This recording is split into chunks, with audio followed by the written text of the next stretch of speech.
કોલકાતામાં junior doctor પર rape અને મર્ડર કેસના વિરોધમાં દેશભરના રેસિડેન્ટ ડોક્ટરો હડતાલ પર ઉતર્યા હતા અને તેના પડઘા દેશભરમાં પડ્યા હતા। ત્યારે સુરતમાં આજે બંગાળી સમાજ દ્વારા રેલી કાઢી આ ઘટના મામલે વિરોધ વ્યક્ત કર્યો હતો અને આરોપીને ફાંસીની સજા આપવામાં આવે, સાથે જ મહિલાઓને સુરક્ષામાં વધારો કરવામાં આવે તેવી માંગ કરવામાં આવી છે।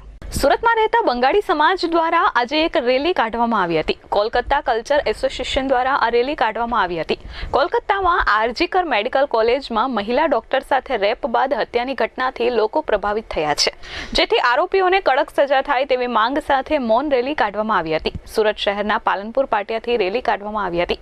આ અંગે કોલકાતા કલ્ચર એસોસિએશનના મેમ્બર માનતુ હલદરે જણાવ્યું હતું કે કોલકાતામાં મહિલા ડોક્ટર સાથે થયેલી ઘટના ખૂબ જ ખરાબ છે અને આવી ઘટનાઓ દેશમાં દિન પ્રતિદિન વધી રહી છે, જેથી દેશની મહિલાઓને સુરક્ષા આપવામાં આવે અને આરોપીઓને દાખલારૂપ સજા આપવામાં આવે તેવી માંગ સાથે આજે અમે કલકત્તા કલ્ચર એસોસિએશનના તમામ મેમ્બરોએ સાથે મળી મૌન રેલી કાઢી છે, હાથમાં કાળી પટ્ટી બાંધી વિરોધ કર્યો છે અને હવે પછી દેશમાં આવી ઘટના ન બને તે માટે માંગ કરી છે। મહિલાઓને પૂરતી સુરક્ષા આપવામાં આવે જેથી કરી દેશની છબી ખરડાય નહીં। આપણો દેશ અત્યારે અવળી દિશામાં જઈ રહ્યો હોય તેવું લાગી રહ્યું છે, કેમ કે મહિલાઓ સાથે થતી ઘટનાઓને સામાન્ય રૂપ આપી શકાય નહીં। મારું નામ માનતુ હલદર છે।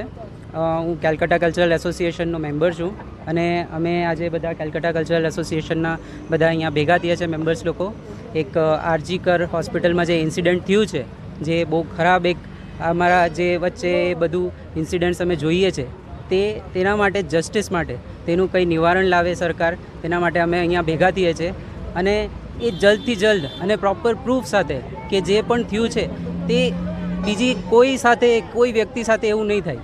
અને આજે જે અમારા દેશમાં થાય છે એના માટે અમે પોતે જ એટલા ખરાબ ફીલ કરીએ છીએ કે અમે ક્યાં જઈએ છીએ, અમારો દેશ ક્યાં જઈએ છીએ ને એ બધુંને અમે પ્રોપર રીતે એક પ્રૂફ સાથે જે બધું એનું નિવારણ જલ્દથી જલ્દ આવે તેના માટે અમે એક મૌન રેલી કાઢ્યું છે, જેનાથી અમે સરકારને આ સંદેશ આપવા માંગીએ છીએ કે જે પણ હોય અમારો મહિલાઓ, અમારા જે બહેનો છે તે બધા સુરક્ષિત અને સેફ રીતે રસ્તા પર ચાલી શકીએ અને ક્યાં પણ કશે પણ જોબ પર હોય, ઘરે હોય, જ્યાં પણ હોય ત્યાં સેફ રહે, તેના માટે અમે આજે આ એક મૌન રેલી કાઢ્યું છે અને અમે ઉમ્મીદ કરીએ છીએ કે સરકાર તેનું નિવારણ જલ્દથી જલ્દ આપે। Bureau report S24 news Surat.